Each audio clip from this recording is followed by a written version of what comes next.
It is day 15 in the Cartoon Network Big Brother house, and everyone has came to realization that the game is starting and people are getting eliminated. Now, I won't even lie, I feel like Mordecai and Rigby kind of hit up the gym in the morning, mainly on Mordecai's wish, but I feel like Eddie seeing them feels almost obligated to work out as well to prove himself. And I feel like the same thing kinda with Knuckles, but mainly because he just wants to hang with the boys. Because everyone else here, except for maybe Flapjack, isn't too much of Knuckles' style. And I won't even lie, when they bench press and when they showing each other, how much they can press, showing each other their favorite tunes while they work out, all that, maybe even Knuckles impressing them with his leg strength, I feel like they would grow bonds in there. Now, in the library, Mandy is in there for the sole purpose of quietness. There's only 2 other people there. She doesn't want to seclude herself entirely because that will look really weird, but at the same time, she doesn't really want to be around obnoxious people. So she settles for listening to Double D and Dexter talk, which I feel like the 2 of them get along heavily, and I feel like they might even talk about how it's sad about number 2 being eliminated considering they just made friends with him.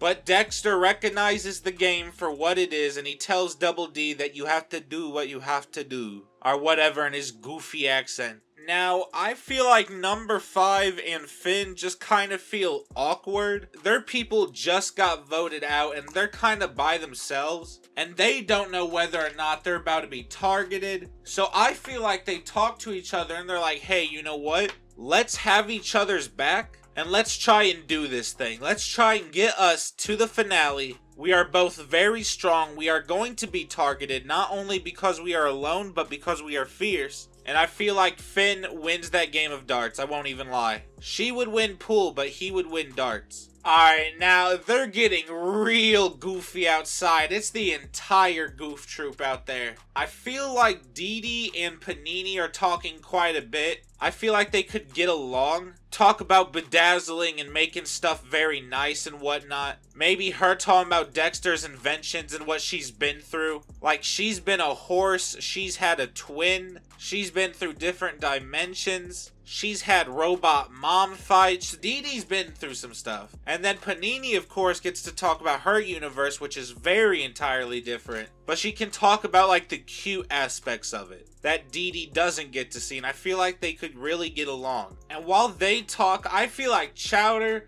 Billy, and Flapjack, they get along almost too well. They might not even know it or recognize it themselves, but they're playing an immense great game in terms of numbers. I'm not even sure they realize that they're taking each other to the final 3. But in reality, who else would they rather take than the 3 of them? They would love that more than anything. I feel like they may even promise each other to show each other their world and unique aspects and stuff. Because they all have that silly, goofy, stupid vibe to them. But it is very charismatic to the audience and I think it's very appreciative. Alright, we see day 16 now approach us. The house guests are aware that there is going to be a new HOH crowned. While they wait, Billy just kind of sleeps in the living room. I feel like Eddie is still in the gym, and I won't even lie, if he keeps at this, he might actually get buffed by the end. Knuckles, I feel like he thought he would find more appreciation in Mordecai and Rigby, but I feel like he surprisingly likes Eddie a lot more. I feel like they have way more relatable personalities. They want, just the sugar. They want whatever they can get when it comes to candy. And they're willing to do whatever they can and must to achieve that goal. And of course, number 5 is working out with them because I feel like her and Finn are on a mission to try and talk to not immediately get eliminated. And she already kind of likes Eddie. And she obviously does not want to talk to Knuckles, but she has to. This is a game, and she is aware of that. She is smart enough to know in order to win something like this, she has to swallow her pride. So she works out with them and tries her best to relate. Maybe even talking about the Halloween special where they got a lot of candy. from Sticky Beard. Maybe she can even bring up Sticky Beard. It's the candy pirate from Codename Kids Next Door.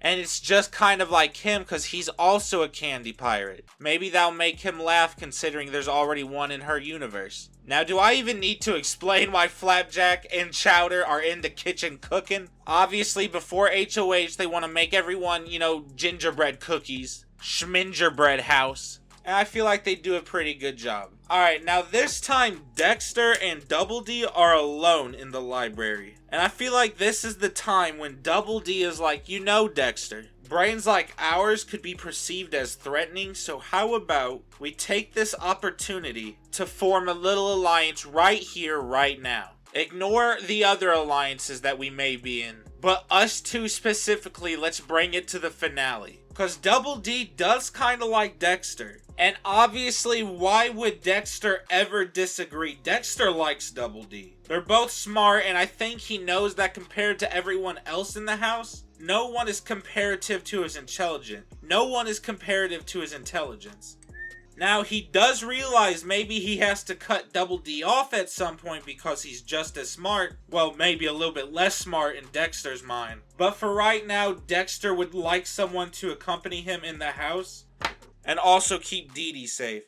Mordecai and Rigby chilling, and they just Mordecai and Rigby, they just chilling, shooting the pool. And Rigby's like, you know what? After this HOH, Mordecai, how about we actually start talking to people? Because we gotta realize we're in a game, bruh. And not only that, but we're not even in a game where we're socially in. We are kind of on the out, so we might need to talk. And Mordecai's like, yeah, whatever, dude. We'll be fine, don't worry. Outside area, once again, Mandy is forcing herself to be around others. So seeing Dee Dee and Panini were already out here chilling and talking, Mandy goes to Finn, and seeing this as an opportunity to gain his trust, she's like, hey, you want to chill with me, Panini, and Dee Dee? And Finn, obviously trying to do the plan with number 5 to get aligned with more people, he's like, hell yeah. So he goes out there, and I feel like they talk, they get along. He mentions like the cute stuff of his kingdom, especially Gunther, the different princesses, the different systems, galaxies. A lot of cool stuff he could talk about, and maybe even to the point Mandy's impressed. She didn't even mean to get impressed, but he's talking so much fire that she's like, you know what? Not bad. I kind of like your rap sheet. Alright, house guests, it is time for the HOH challenge. Please arrive in orderly fashion. Today's challenge is called ball roll. Roll a ball from one side to the other a certain amount of times without dropping it. For this, I'm gonna say they have to roll it about 85 times. That's quite a bit to do it in a row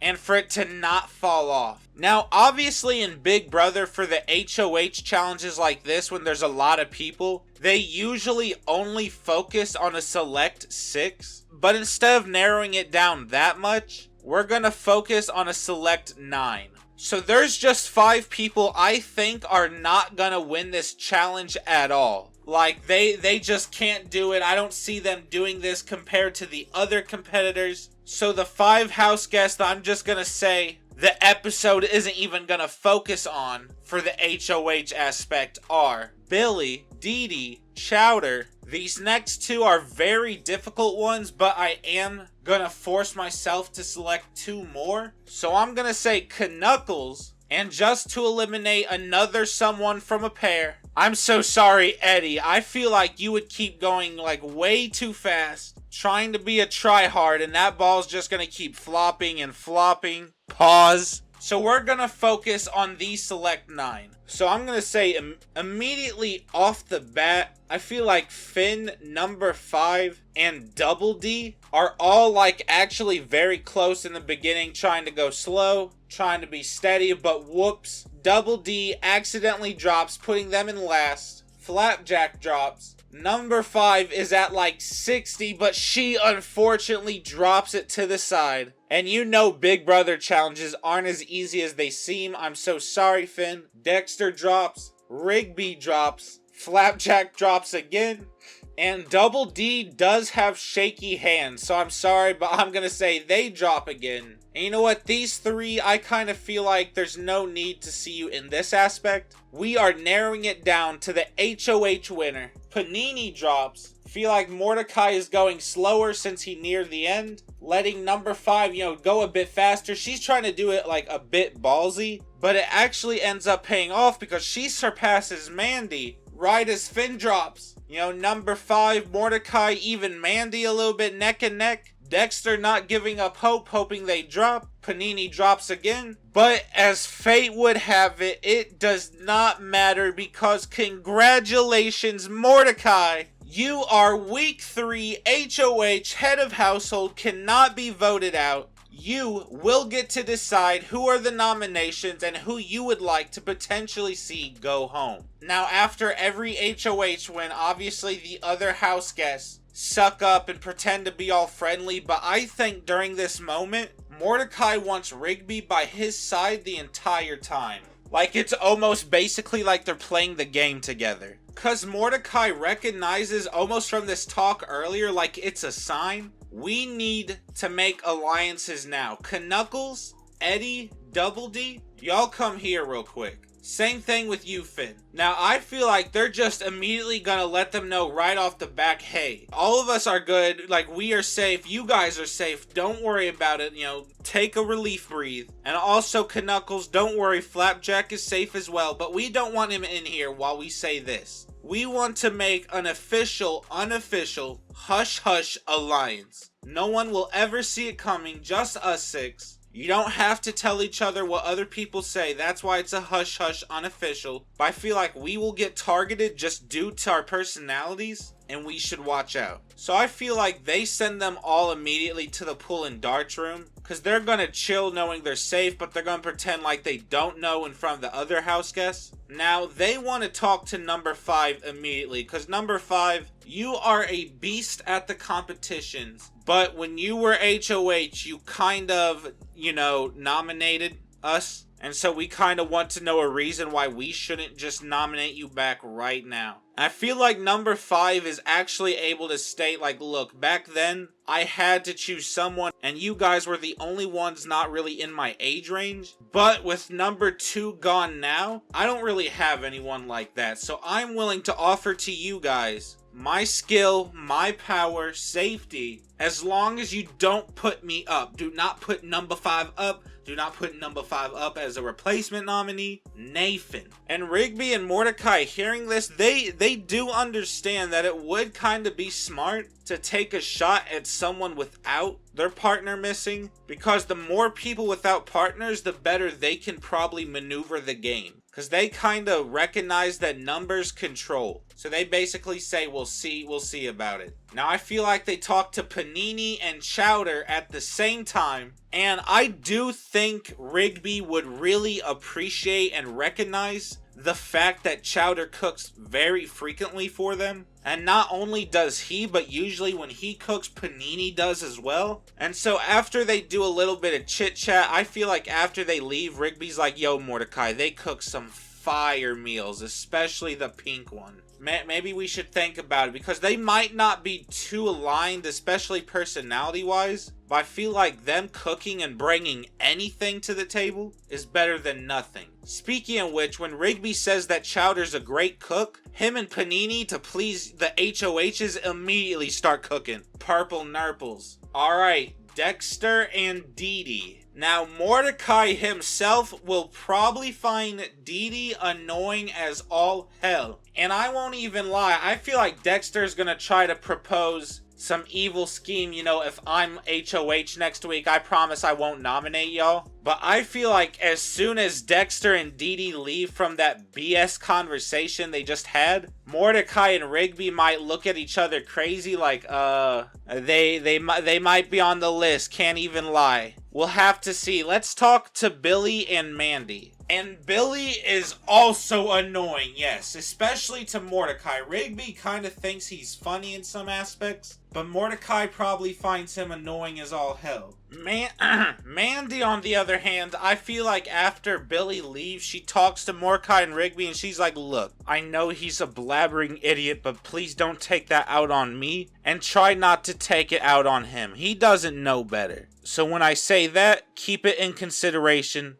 Goodbye. And then Mordecai and Rigby just kinda, I guess, give Flapjack a small talk, give him some candy, maybe take some to Knuckles, say don't worry, we can't really tell you what we are thinking just cause it's private game plans, but you are safe and so's Knuckles, and so I feel like he skedaddles and prances happily along to tell him, even though he is already aware. Day 17 is upon us, and I want to say that Billy, Mandy, Dexter, and Dee Dee, they kind of all wake up, realize that their pairs are still in the room, and Mandy's like, it's kind of weird how they talk to us in pairs, almost like they're not even willing to nominate Finn or number 5, even though that'd bring the least amount of blood. And Dexter's like, you know what, you're right, that is very odd.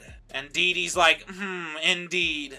Trying to pretend like she's following along and shit. I know you're not, Dee Dee. Stop pretending. Hold on, let me stop. Roasting Dee Dee too much, my bad. Mandy kinda suggests she don't even know how animals got onto a show like this. Mordecai and Rigby state there's humans in their world, but they're both animals. How does that make sense? They shouldn't even, be talking and all that. And you know who's at the bedroom 2 door listening in the entire time they talk? Panini, because she was coming over here to tell them that they finished breakfast they were making for the house, but she decided to do a little bit of gameplay and eavesdrop almost spontaneously, and she hears them talking about how animals probably shouldn't even be in this game and that maybe they should get targeted, and she's like, whoa, that's crazy, I'm an animal. And so I feel like she immediately goes to the HOH room and she tells Mordecai and Rigby, hey, bedroom 2 is talking about how animals shouldn't be in this house. And he's like, oh, really? Who's saying that? And Rigby's like, yeah, that's not cool. And she knows the name. She say Billy, Mandy, and Dexter. She leaves Dee Dee's name out of it, even though she knows she's in the room, because Dee Dee is her homie. She really likes Dee Dee, and she doesn't want Dee Dee to get in trouble. And so I feel like this is Big Brother, and we need some drama. So instead of festering,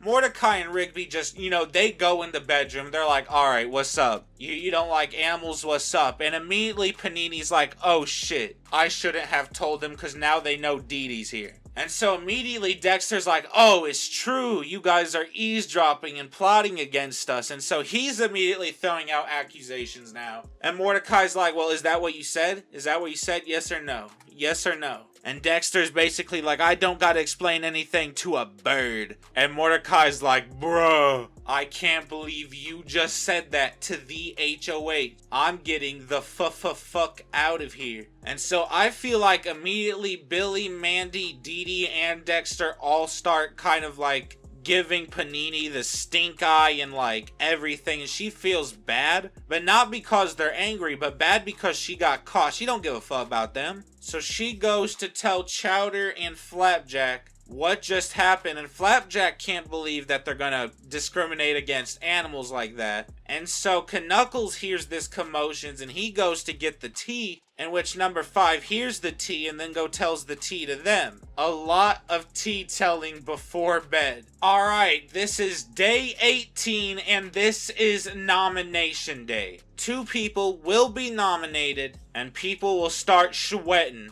I feel like Mandy knows that her and Billy probably are in trouble. And so she's like, you know what? I'm Mandy. What do I care? So she goes to them and she's willing to throw them under the bus. And she's like, Dexter was the one talking about how animals should be lab experiments and not on shows. And he says, you guys are probably the results of lab experiments. And they're like, oh, really? She's like, yeah, but don't let him know I told you because I'm supposed to be aligned with him, but I don't appreciate how he talked about you guys. Even though she really, honestly doesn't care. She's just looking out for her and Billy. Alright, this is the nomination ceremony. Mordecai has decided which 2 house guests he will put up. The first house guest, and with the reasoning of simply kind of being targeted in multiple aspects, mainly for no reason, not even his personality, just because of stuff he can't really control. He's nominating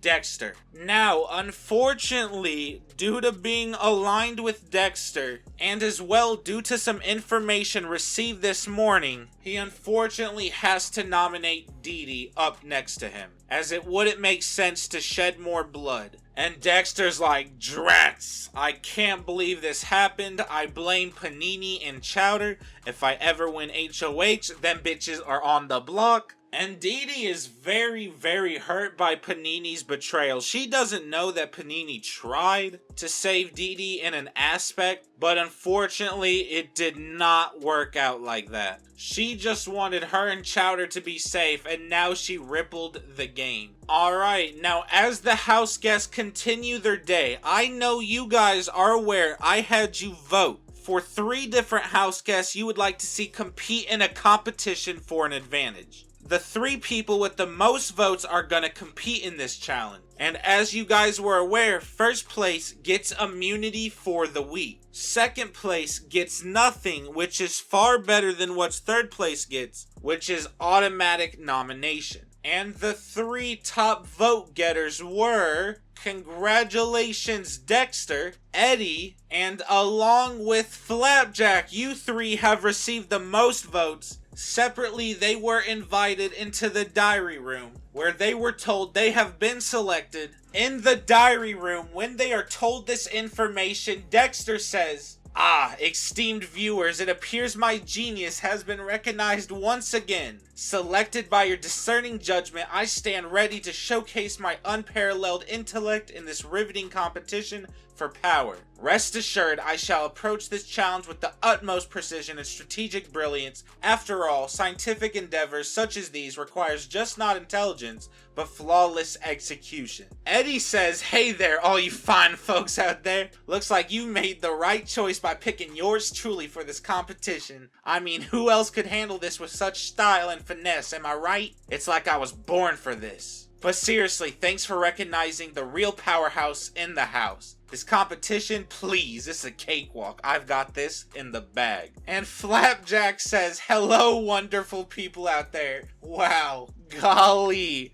Thanks a bunch for choosing me for this big competition. It's so exciting. I never thought I'd get a chance like this. I'm reading this in Flapjack's tone, and so that's why it's really funny to me. Sailing the seas of power, you know. I may not be the biggest or the strongest, but I've got a heart full of courage and a buttload of determination. With your support, I'll give it my all, I'll gather my crew, we'll navigate the challenges, and I'll do my very best to make you all proud. Now the competition is simply a maze. Where at 3 different places there are items you need to collect before you can reach the end. It's a very simple, straightforward challenge. They're all playing separately, that way no one in the house knows which 3 are playing, not even them. Well, they know they're playing, they don't know the other 2 that play though. So I'm gonna say Flapjack goes first, and I will not even lie. He might not be too good at this. I feel like he's gonna look every which way. He's gonna go left and then right. He's gonna see the same fork in the road 30 times. But I can't even lie. That might not be as bad as Dexter, because Dexter immediately into the competition, he's gonna try to pull some big brain BS like,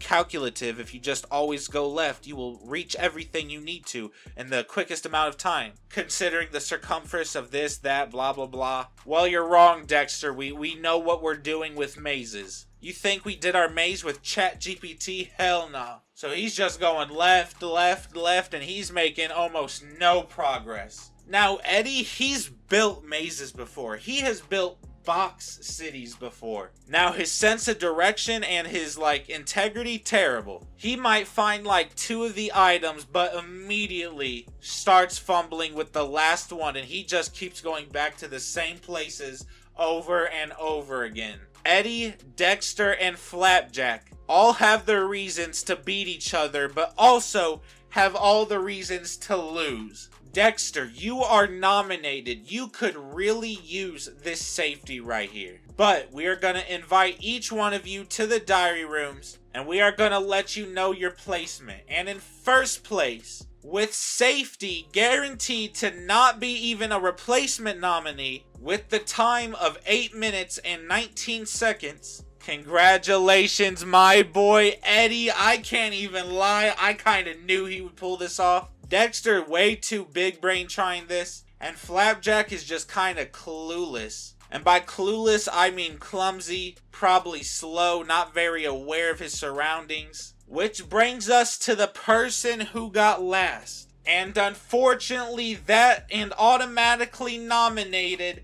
is sadly Flapjack, which means Dexter, you got second. You don't really get anything, nothing happens. You fumbled the bag, but not as hard as Flapjack just fumbled the bag. So when day 19 rolls around and it is time to choose those for Veto, obviously Dexter and Dee Dee are going to be put up there, but Chris McClain is going to go over the intercom. He's going to say, house guests, a series of challenges undertook the house while you guys may have been unaware, and out of all the competitors, whoever got last was automatically a nomination. And everyone is gasping like, oh my god, who is it? And so Chris McClain, per rules, obviously has to state who. And the third nomination, I'm sorry, is Flapjack. And so seeing Flapjack nominated, I feel like Knuckles is immediately gasping and is like, boy, what happened? And he's like, I'm sorry, Knuckles, I let you down. I let myself down, I let Whale down, I let Candyland down. And so I feel like to make things fair, since there's already 4 people nominated, Dexter and Dee Dee are the only ones that get to draw out of the bag. For Veto, Dexter draws Panini, and Dee Dee ironically draws Chowder. Which means these are the 6 competing in the golden power of Veto, and the competition is seesaw. Balance on a large seesaw to transport balls from one end to the other. Now, as you can see, it's a narrow and long beam, so it's harder than you think. But you see how many balls you have to do? Look how many are in that container right there. Not only that, but when you try balancing,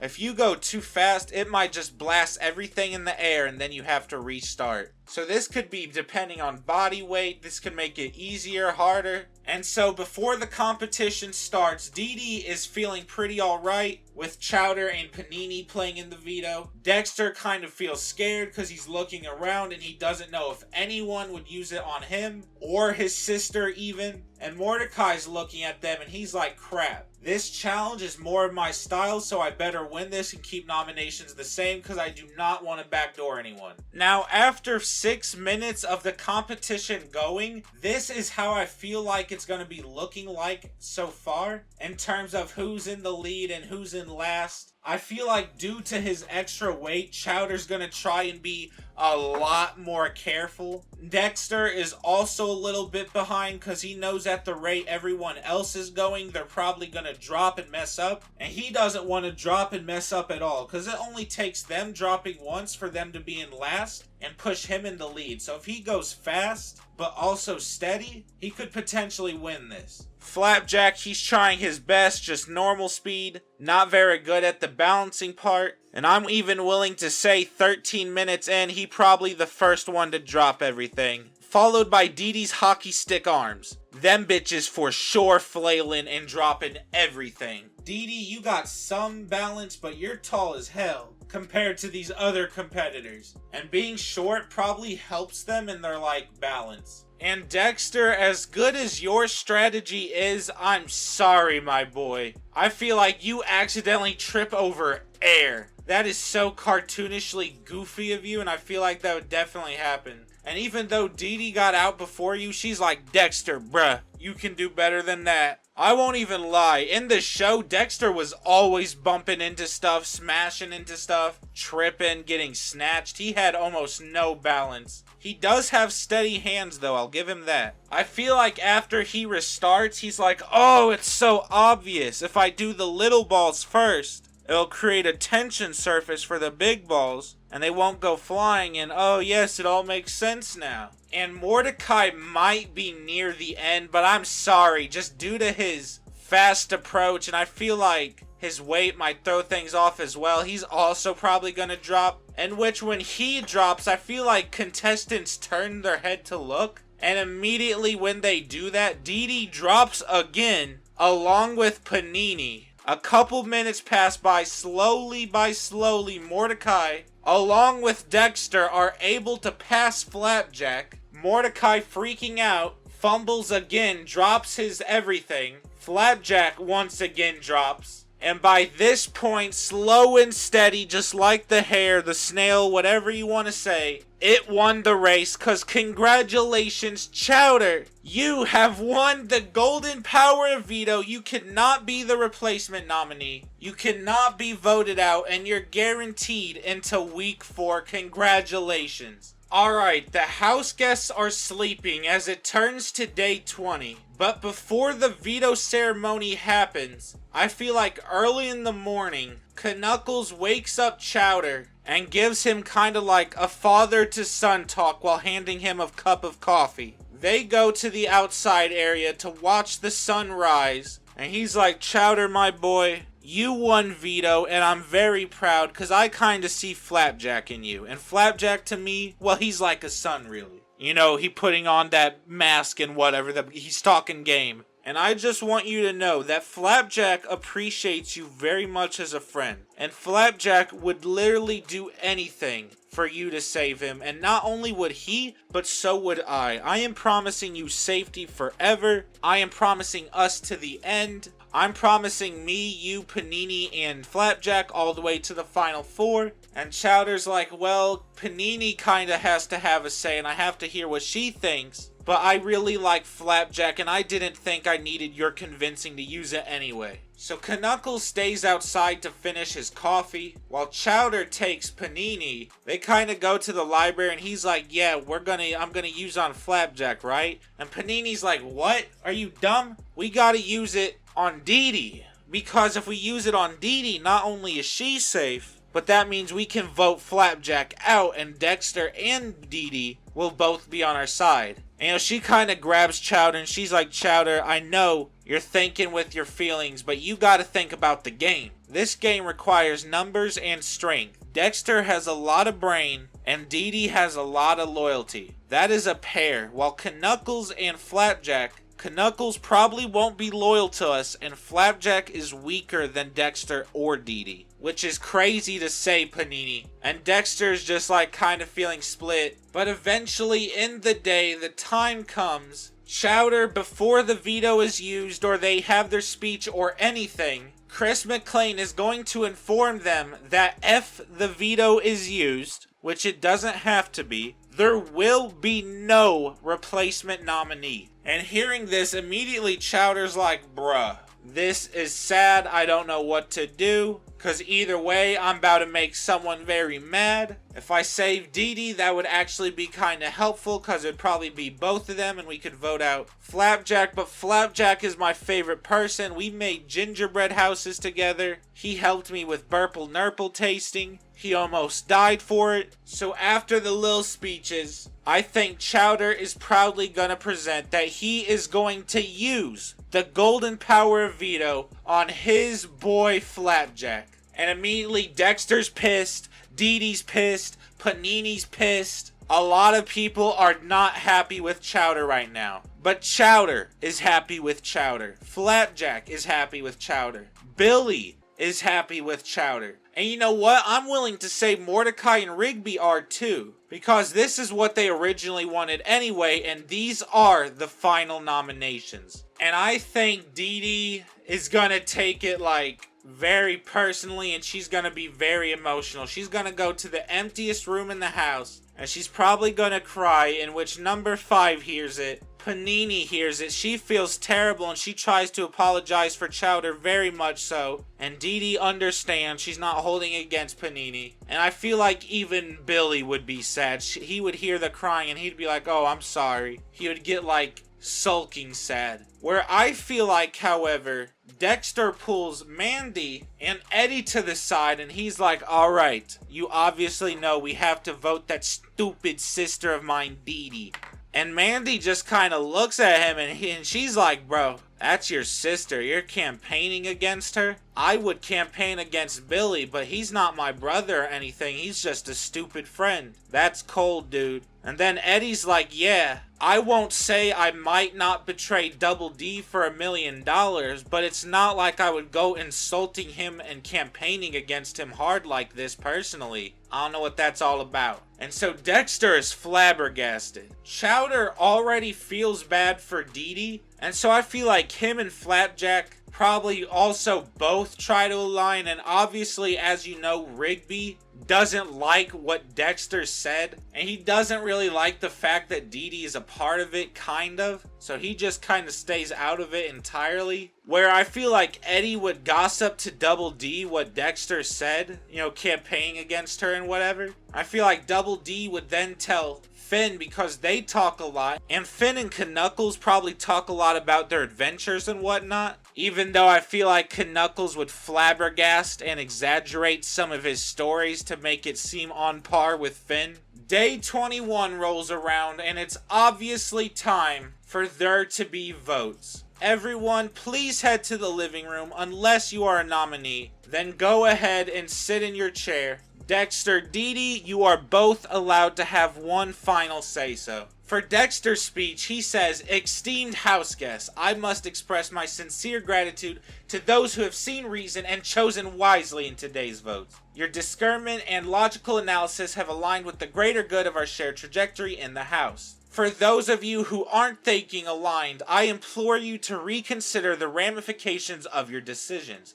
Our collective success hinges upon rationality and strategic thinking. This vote serves as a pivotal moment and a mere fraction in the grand equation of our game. Let us not be swayed by emotion or impulse, but rather be guided by calculated maneuvers for the greater benefits of our alliances and aspirations. Thank you for your consideration and foresight in this critical moment." Dee Dee says, "To my fellow house guests, I just want to say thanks for being so awesome. You guys are all amazing, and this house is like so much fun with all of you around. No hard feelings, seriously, I'm just here to have a blast. Dexter, my brother, I know this is part of the game and all, and I totally respect your strategy. You're super smart, and I'm sure whatever you're doing, it's for like some big brainy reason. No worries, I'll just keep being me and having a blast." Alright, the house guests are now going to cast their votes after hearing the speeches. Billy casts his vote for Dexter. Chowder casts his vote for Dexter. Knuckles casts his vote for Dexter. Rigby casts his vote for Dexter. Flapjack has casted his vote for Dexter. Finn has casted his vote for Dexter. Dee Dee cast his vote for Dexter. Panini has decided her vote will be casted against Dexter. Mandy has decided to vote Dee Dee. Number 5 has decided to vote Dexter. And Eddie casts his vote to evict Dexter. House guests, the votes have been tallied, and by a vote of 10-1, Dexter, I'm sorry, but you have been evicted from the Big Brother house. This is preposterous, inconceivable. How could you all fail to recognize the logical course of action? It's abundantly clear that emotions and irrationality cloud your judgment. This is not cumulation of strategic gameplay. It's an absurd display of short-sightedness. I hope each of you enjoy stumbling through the game without the guidance of logical reasoning. His voice reverbed against the house with anger as he directed a final piercing gaze at the house guest. Dexter, I am so sorry. Please join the memory wall as you exit the house. And there we have it. That is the end and day 21 of Big Brother Cartoon Network episode 4. Please comment down who you guys are rooting for. Any thoughts, any opinions, any comments. I appreciate anything. Thank you so much for watching, and I dare every single one of you to have a good day.